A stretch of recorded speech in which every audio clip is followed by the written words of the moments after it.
Hello ಎಲ್ರಿಗೂ ನಮಸ್ಕಾರ. ಇದು Bharat loan service and affiliates private limited. Already ಈ ವಿಡಿಯೋ ಏನಕ್ಕೆ ಅಂತ ನೀವು ತಮ್ನೇಲ್ ಅಲ್ಲಿ ನೋಡಿರ್ತೀರಾ. ವೋಟರ್ ಐಡಿನ ಹೇಗೆ ರಿಜಿಸ್ಟರ್ ಮಾಡೋದು ಮತ್ತೆ ಹೇಗೆ ನೀವು ಅಪ್ಲಿಕೇಶನ್ ಹಾಕೋದು ವೋಟರ್ ಐಡಿಲಿ ಅಂತ ನಾನು ಈ ವಿಡಿಯೋದಲ್ಲಿ ನಾನು ತೋರಿಸ್ಕೊಡ್ತೀನಿ. ನಿಮ್ಮ ಹತ್ರ ಅಕೌಂಟ್ ಇಲ್ಲ ಅಂದ್ರೆ ಇಲ್ಲಿ ಸೈನ್ ಅಪ್ ಮೇಲೆ ಕ್ಲಿಕ್ ಮಾಡಿ. ಸೈನ್ ಅಪ್ ಮೇಲೆ ಕ್ಲಿಕ್ ಮಾಡಿದ ತಕ್ಷಣ ಇಲ್ಲಿ ನಿಮ್ಮ ಮೊಬೈಲ್ ನಂಬರ್ನ ಹಾಕ್ಬೇಕಾಗತ್ತೆ. ಇಲ್ಲಿ ನಿಮ್ಮ ನಂಬರ್ನ ಎಂಟರ್ ಮಾಡಬೇಕಾಗತ್ತೆ. ನಿಮ್ಮ ನಂಬರ್ ಎಂಟರ್ ಮಾಡಾಗಿದ ತಕ್ಷಣ ಇಲ್ಲಿ ಇಮೇಲ್ ಅಂತ ಇರುತ್ತೆ. ಇದು ಆಪ್ಷನಲ್ ಆಗಿರುತ್ತೆ. ನೀವು ಬೇಕು ಅಂದರೆ ಇಮೇಲ್ನ ಹಾಕ್ಬೋದು, ಇಲ್ಲಾಂದ್ರೆ ನಡೆಯುತ್ತೆ. ಇದಾದ ನಂತರ ಇಲ್ಲಿ ಕ್ಯಾಪ್ಷನ್ ಎಂಟರ್ ಮಾಡಬೇಕಾಗತ್ತೆ. ಈ ಬಾಕ್ಸಲ್ಲಿ ಕೊಟ್ಟಿರೋಂಥ ಕ್ಯಾಪ್ಷನ್ ಇಲ್ಲಿ ಎಂಟರ್ ಮಾಡಿ. ಅದಾದ ನಂತರ ಕೆಳಗಡೆ ಕಾಣ್ತಿರೋ ಕಂಟಿನ್ಯೂ ಮೇಲೆ ಕ್ಲಿಕ್ ಮಾಡಬೇಕಾಗತ್ತೆ. ಈ ರೀತಿ ಕ್ಲಿಕ್ ಮಾಡಿದ ಕೂಡಲೇ ಈ ರೀತಿಯಾದಂಥ ಒಂದು ಪೇಜ್ ಓಪನ್ ಆಗುತ್ತೆ. ಇಲ್ಲಿ ಫಸ್ಟ್ ನೇಮ್ ಹಾಗೂ ಲಾಸ್ಟ್ ನೇಮ್ ಅಂತ ಇರುತ್ತೆ. ನೀವು ಯಾರ ಹೆಸರಲ್ಲಿ ವೋಟರ್ ಐಡಿನ ಮಾಡ್ತಾ ಇರ್ತೀರ ಅವ್ರದ್ದು ನೇಮ್ನ ಇಲ್ಲಿ ನೀವು ಎಂಟರ್ ಮಾಡಬೇಕಾಗತ್ತೆ, ಕಂಪ್ಲೀಟ್ ನೇಮ್ನ. ಅದಾದ ನಂತರ ನೀವೇ ಆದಂಥ ಒಂದು ಪಾಸ್ವರ್ಡ್ನ ಕ್ರಿಯೇಟ್ ಮಾಡಬೇಕಾಗತ್ತೆ. ಆಲ್ಮೋಸ್ಟ್ ಸ್ಪೆಷಲ್ ಕ್ಯಾರೆಕ್ಟರ್ಸು, ನಂಬರ್ಸು ಮತ್ತು ಆಲ್ಫಾಬೆಟ್ನ ಯೂಸ್ ಮಾಡಿ. ಅದಕ್ಕೆ ಒಂದು ಕ್ಯಾಪ್ಸ್ ಲೆಟರ್ ಇರಲಿ. ಅದಾಗಿದ ತಕ್ಷಣ ಇಲ್ಲಿ ರಿಕ್ವೆಸ್ಟ್ OTP ಅಂತ ಇರುತ್ತೆ. Basic details, first name, last name ಮತ್ತು ಪಾಸ್ವರ್ಡ್ನ ನೀವು 2 ಸಲ ಎಂಟರ್ ಮಾಡಬೇಕು. ಒಂದು ಸಲ ನಾರ್ಮಲ್ ಆಗಿ ಮತ್ತು ಕನ್ಫರ್ಮಿಗೋಸ್ಕರ ಸೇಮ್ ಪಾಸ್ವರ್ಡ್ನ ಎಂಟರ್ ಮಾಡಿ ರಿಕ್ವೆಸ್ಟ್ OTP ಅಂತ ಕೊಡಬೇಕು. ಅಲ್ಲಿ ನೀವು ರಿಜಿಸ್ಟರ್ ಆಗಿರೋ ಮೊಬೈಲ್ ನಂಬರ್ಗೆ ಒಂದು OTP ಬರುತ್ತೆ. OTPನ ಇಲ್ಲಿ ಎಂಟರ್ ಮಾಡಬೇಕಾಗತ್ತೆ. OTPನ ಎಂಟರ್ ಮಾಡಿದ ಕೂಡಲೇ ನೀವು ಇಲ್ಲಿ ವೆರಿಫೈ ಮೇಲೆ ಕ್ಲಿಕ್ ಮಾಡಿ. ಇದಾದ ನಂತರ ಇಲ್ಲಿ you are successfully signed up, kindly login ಮೇಲೆ ಕ್ಲಿಕ್ ಮಾಡಿದ ತಕ್ಷಣ ಈ ರೀತಿಯಾದಂಥ ಪೇಜ್ ಓಪನ್ ಆಗುತ್ತೆ. ನೀವು ರಿಜಿಸ್ಟರ್ಡ್ ಮೊಬೈಲ್ ನಂಬರು ಮತ್ತು ನೀವು ಎಂಟರ್ ಮಾಡಿರೋ ಪಾಸ್ವರ್ಡ್ನ ಇಲ್ಲಿ ಅಪ್ಲೈ ಮಾಡಿ. ಅದಾದ ನಂತರ ಇಲ್ಲಿ ಕೊಟ್ಟಿರೋಂಥ ಕ್ಯಾಪ್ಷನ್ನ ಇಲ್ಲಿಗೆ ಅಪ್ಲೈ ಮಾಡಿ. ಅದಾದ ನಂತರ ರಿಕ್ವೆಸ್ಟ್ OTP ಅಂತ ಕೊಡಬೇಕು. ಮತ್ತೊಂದು OTP ಬರುತ್ತೆ. ರಿಜಿಸ್ಟರ್ ಆಗಿರೋ ಸೇಮ್ ನಂಬರ್ಗೆ ಮತ್ತೊಂದು OTP ಬರುತ್ತೆ. OTPನ ಎಂಟರ್ ಮಾಡಿ ವೆರಿಫೈ ಆ್ಯಂಡ್ ಲಾಗಿನ್ ಮೇಲೆ ಕ್ಲಿಕ್ ಮಾಡಬೇಕಾಗತ್ತೆ. ನೀವು ಕ್ಲಿಕ್ ಮಾಡಿದ ತಕ್ಷಣ ಈ ರೀತಿಯಾದಂಥ ಒಂದು ಪೇಜ್ ಓಪನ್ ಆಗುತ್ತೆ. ಇಲ್ಲಿ ನೋಡ್ತಾ ಇರ್ಬೋದು, ಪ್ರೊಫೈಲ್ ನೇಮ್ ಬಂದಿದೆ ಆಲ್ರೆಡಿ ಅವ್ರದ್ದು.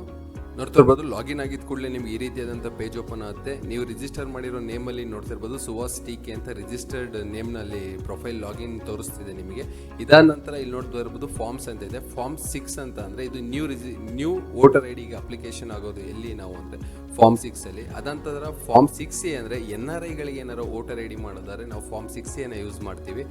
ಫಾರ್ಮ್ 7 ಅಂತ ಬಂದರೆ ನೀವು ಆಲ್ರೆಡಿ ಇರೋ ಅಂಥ ವೋಟರ್ ಐಡಿನ ಡಿಲೀಟ್ ಮಾಡಿಸ್ಬೇಕು ಅಂದರೆ ಫಾರ್ಮ್ 7ಅಲ್ಲಿ ಆ ಕೆಲಸ ಆಗುತ್ತೆ. ಅದಾದ ನಂತರ ಫಾರ್ಮ್ 8 ಅಂದರೆ ಎನಿ ಕರೆಕ್ಷನ್ಸ್, ನಿಮಗೆ ಏನಾದ್ರು ವೋಟರ್ ಐಡಿ ಕರೆಕ್ಷನ್ಸ್ ಇದ್ದರೆ ಅದಕ್ಕೋಸ್ಕರ ನಾವು ಯೂಸ್ ಮಾಡೋದು ಫಾರ್ಮ್ 8. ಬಟ್ ನಾನು ಈ ವಿಡಿಯೋದಲ್ಲಿ ನಾನು ನಿಮಗೆ ತೋರಿಸ್ಕೊಡ್ತಾ ಇರೋದು ಫಾರ್ಮ್ 6ನ ನಾನು ತೋರಿಸ್ಕೊಡ್ತಾ ಇದ್ದೀನಿ. ಇಲ್ಲಿ ಹೊಸ ವೋಟರ್ ಐಡಿನ ಹೇಗೆ ಹಾಕೋದು ಅಂತ. ಇಲ್ಲಿ ನೋಡ್ತಾ ಇರೋದು ಫಾರ್ಮ್ 6 ಮೇಲೆ ನೀವು ಕ್ಲಿಕ್ ಮಾಡಿದ ತಕ್ಷಣ ಈ ರೀತಿಯಾದಂಥ ಒಂದು ಪೋರ್ಟಲ್ ಓಪನ್ ಆಗುತ್ತೆ. ಇಲ್ಲಿ ಸ್ಟೇಟ್ನ ಸೆಲೆಕ್ಟ್ ಮಾಡಬೇಕಾಗತ್ತೆ ನೀವು, ಕರ್ನಾಟಕ. ಅದಾದ ನಂತರ ಡಿಸ್ಟಿಕ್ನ ಸೆಲೆಕ್ಟ್ ಮಾಡಬೇಕಾಗತ್ತೆ. ಡಿಸ್ಟಿಕ್ನ ನೀವು ಸೆಲೆಕ್ಟ್ ಮಾಡಿದ ಕೂಡಲೇ ಇಲ್ಲಿ ಕಾನ್ಸ್ಟಿಟ್ಯೂನ್ಸಿನ ಸೆಲೆಕ್ಟ್ ಮಾಡಬೇಕಾಗತ್ತೆ. ಇಲ್ಲಿ ನಾನು ಮಡಿಕೇರಿ ಅಂತ ಕೊಟ್ಟಿದ್ದೀನಿ. ಇದಾದ ನಂತರ ಇಲ್ಲಿ ನೆಕ್ಸ್ಟ್ ಮೇಲೆ ಕ್ಲಿಕ್ ಮಾಡಬೇಕು. ನೆಕ್ಸ್ಟ್ ಮೇಲೆ ಕ್ಲಿಕ್ ಮಾಡಿದ ತಕ್ಷಣ ಇಲ್ಲಿ ನಿಮ್ಮ ನೇಮ್ ಕೊಡಬೇಕಾಗತ್ತೆ. ಇಲ್ಲಿ ಮತ್ತೆ ನೋಡ್ತಾ ಇರ್ಬೋದು, ಕನ್ನಡದಲ್ಲಿ ಏನಾರ ಇನ್ ಕೇಸ್ ಟೈಪಿಂಗ್ ಮಿಸ್ಟೇಕ್ ಇದ್ರೆ ಅದನ್ನ ನೀವು ಚೇಂಜ್ ಮಾಡ್ಕೋಬೇಕಾಗತ್ತೆ. ಅಲ್ಲಿ ಕೀಬೋರ್ಡ್ ಮೇಲೆ ಕ್ಲಿಕ್ ಮಾಡಿ. ಅದಾದಮೇಲೆ ಇಲ್ಲಿ ನಿಮ್ಮದೊಂದು ಫೋಟೋನ ಅಪ್ಲೋಡ್ ಮಾಡಬೇಕಾಗತ್ತೆ. ಚೂಸ್ ಫೈಲಿಗೆ ಹೋಗ್ಬಿಟ್ಟು ನಿಮ್ಮ ಫೋಟೋ ಅಪ್ಲೋಡ್ ಮಾಡಿದ ತಕ್ಷಣ ನೆಕ್ಸ್ಟ್ ಮೇಲೆ ಕ್ಲಿಕ್ ಮಾಡಿ. ನೆಕ್ಸ್ಟ್ ಮೇಲೆ ಕ್ಲಿಕ್ ಮಾಡಿದ ತಕ್ಷಣ ಇಲ್ಲಿ ಆಲ್ಮೋಸ್ಟ್ ನೀವು ಮಗ ಆಗಿದ್ರೆ ಫಾದರ್ ಅಂತ ಕೊಡಿ, ಇಲ್ಲ ಹಸ್ಬೆಂಡ್ ಅಂತ ಬರಬೇಕು ಅಂದರೆ ವೈಫ್ ಆಫ್ ಅಂತ ಬರಬೇಕು ಅಂದರೆ ಇಲ್ಲ ಹಸ್ಬೆಂಡ್ ಅಂತ ಕೊಡಿ. ಇಲ್ಲಿ ನೋಡ್ತಾ ಇರ್ಬೋದು, ಇಲ್ಲಿ ನಿಮ್ಮ ಫಾದರ್ ನೇಮ್ನ ಕೊಡ್ತೀರಾ. ಇಲ್ಲಿ ಸರ್ನೇಮ್ ಇದ್ದರೆ ಸರ್ನೇಮ್ ಕೂಡ ಕೊಡಿ. ಅದು ಕನ್ನಡದಲ್ಲಿ ಶೋ ಆಗುತ್ತೆ. ಕನ್ನಡದಲ್ಲಿ ನೇಮ್ ಸರಿ ಇದೆಯಾ ಅಂತ ಒಮ್ಮೆ ಚೆಕ್ ಮಾಡಿ. ಇನ್ ಕೇಸ್ ಸರಿ ಇಲ್ಲ ಅಂತ ಹೇಳಿದ್ರೆ ಕೀಬೋರ್ಡ್ ಇರುತ್ತೆ ಅಲ್ಲಿ ನೀವು ನೇಮ್ನ ಚೇಂಜ್ ಮಾಡ್ಕೋಬೋದು. ಇದಾದ ನಂತರ ನಿಮ್ಮ ತಂದೆ ನೇಮ್ನ ಆ್ಯಡ್ ಮಾಡಿದ ತಕ್ಷಣ ನೆಕ್ಸ್ಟ್ ಮೇಲೆ ಕ್ಲಿಕ್ ಮಾಡ್ತೀರಾ.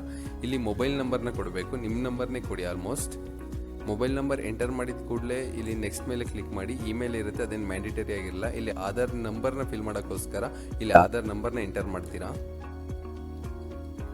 ಇದಾದಮೇಲೆ ಆಧಾರ್ ನಂಬರ್ ಎಂಟರ್ ಮಾಡಿದ ತಕ್ಷಣ ನೆಕ್ಸ್ಟ್ ಮೇಲೆ ಕ್ಲಿಕ್ ಮಾಡ್ತೀರಾ. ಜೆಂಡರ್ನ ಸೆಲೆಕ್ಟ್ ಮಾಡ್ತೀರಾ, ಮತ್ತೆ ನೆಕ್ಸ್ಟ್ ಮೇಲೆ ಕ್ಲಿಕ್ ಮಾಡ್ತೀರಾ. ಇದಾದ ನಂತರ ನಿಮ್ಮ ಡೇಟ್ ಆಫ್ ಬರ್ತ್ನ ಸೆಲೆಕ್ಟ್ ಮಾಡ್ತೀರಾ. ಆ್ಯಸ್ ಆಧಾರ್ ಕಾರ್ಡಲ್ಲಿ ಏನು ಡೇಟ್ ಆಫ್ ಬರುತ್ತೆ, ಆಧಾರ್ ಮತ್ತು ಪ್ಯಾನು ಅದನ್ನೇ ಯೂಸ್ ಮಾಡಿ. ಅದಾದ ನಂತರ ಇಲ್ಲಿ ಡಾಕ್ಯುಮೆಂಟ್ ಪ್ರೂಫ್ ನಿಮ್ಗೆ ಇಲ್ಲಿ ನೋಡ್ತಾ ಇರ್ಬೋದು, ಪ್ಯಾನು, ಆಧಾರ್ ಕಾರ್ಡು ಅಥವಾ 10th marks card, Indian passport ಏನು ಬೇಕಾದ್ರೂ ಇರುತ್ತೆ. ಇಲ್ಲಿ ನಾವೀಗ ಈ ವಿಡಿಯೋಗೋಸ್ಕರ ನಾವು 10th ಮಾರ್ಕ್ಸ್ ಕಾರ್ಡ್ನ ಸೆಲೆಕ್ಟ್ ಮಾಡ್ತಾ ಇದ್ದೀವಿ.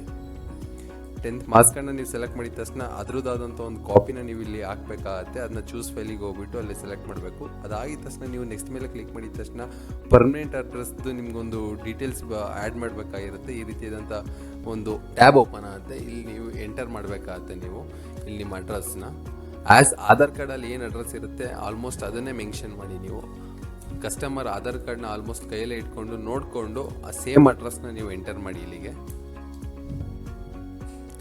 ನೋಡ್ತಾ ಇರ್ಬೋದು, ನೀವು ಇಂಗ್ಲೀಷಲ್ಲಿ ಎಂಟರ್ ಮಾಡಿದ ತಕ್ಷಣ ಸೇಮ್ ಅಡ್ರೆಸ್ಸು ಕನ್ನಡದಲ್ಲಿ ಕೂಡ ಟ್ರಾನ್ಸ್ಲೇಟ್ ಆಗುತ್ತೆ. ಇನ್ ಕೇಸ್ ಅದೇನಾದ್ರು ತಪ್ಪಾಗಿದ್ದರೆ ನೀವು ಒಂದ್ಸಲ ವೆರಿಫೈ ಮಾಡಬೇಕಾಗತ್ತೆ, ಅಥವಾ ಪಕ್ಕದಲ್ಲೇ ಕೀಬೋರ್ಡ್ ಕೊಟ್ಟಿರ್ತಾರೆ ಯೂಸ್ ಮಾಡಿಬಿಟ್ಟು ನೀವು ಅದು ಕನ್ನಡದಲ್ಲಿ ವರ್ಡ್ ತಪ್ಪಾಗಿದ್ರೆ ಅದನ್ನು ಕರೆಕ್ಷನ್ ಮಾಡಬೇಕು. ನೋಡ್ತಿರ್ಬೋದು ಈ ಥರ ಆದಂಥ ಕೀಬೋರ್ಡ್ ಓಪನ್ ಆಗುತ್ತೆ. ಕೀಬೋರ್ಡ್ ಮೇಲೆ ಕ್ಲಿಕ್ ಮಾಡಿದ ತಕ್ಷಣ ನೀವು ಇನ್ ಕೇಸ್ ಏನಾದ್ರು ಕರೆಕ್ಷನ್ಸ್ ಇದ್ದರೆ ಕನ್ನಡದಲ್ಲಿ ಇಲ್ಲಿ ಕರೆಕ್ಷನ್ನ ಮಾಡ್ಕೋಬೋದು.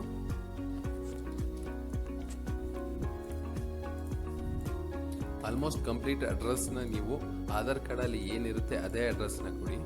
ಪಿನ್ ಕೋಡ್ ಆ್ಯಡ್ ಮಾಡಿದ ತಕ್ಷಣ ಇಲ್ಲಿ ನೀವು ತಾಲೂಕನ್ನ ಆ್ಯಡ್ ಮಾಡಬೇಕಾಗತ್ತೆ.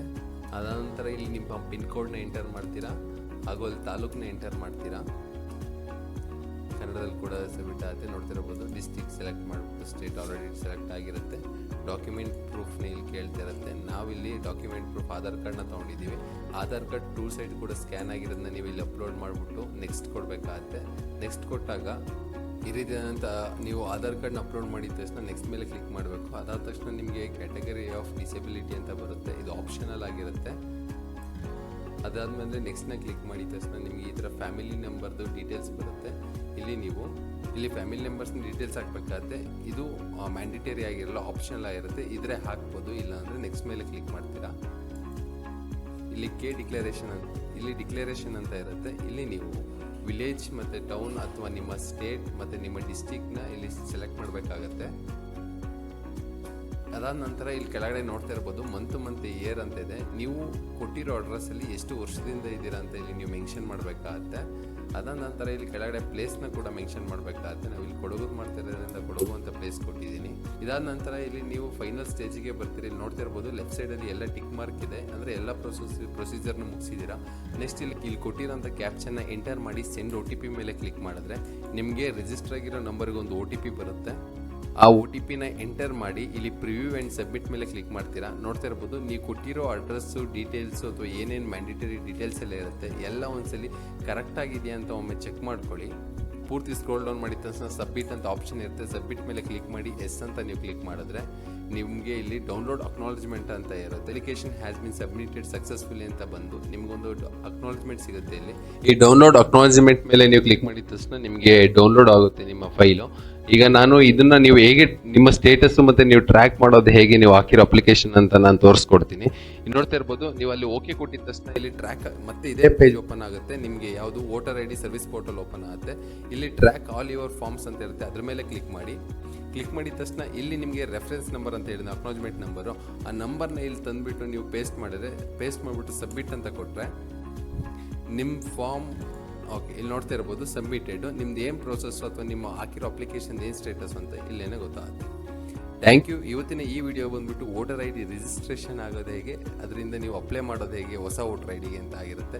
ಇದೇ ರೀತಿ ಹೆಚ್ಚಿನ ವಿಡಿಯೋ ಅಥವಾ ಮಾಹಿತಿಗಾಗಿ Bharat loan service and affiliates private ಲಿಮಿಟೆಡ್ನ ಪೇಜ್ನ ಫಾಲೋ ಮಾಡ್ಕೊಳ್ಳಿ. Instagram, Facebook, YouTube, Twitter, X ಕೂಡ ನಮ್ಮ ಪೇಜ್ ಇರುತ್ತೆ. ಹಾಗೂ ಕಾಂಟ್ಯಾಕ್ಟ್ ನಂಬರ್ ಕೂಡ, ಕಸ್ಟಮರ್ ಸರ್ವಿಸ್ ನಂಬರ್ ಕೂಡ ಕೊಟ್ಟಿರ್ತೀವಿ, ಕಾಂಟ್ಯಾಕ್ಟ್ ಮಾಡಿ. Thank you.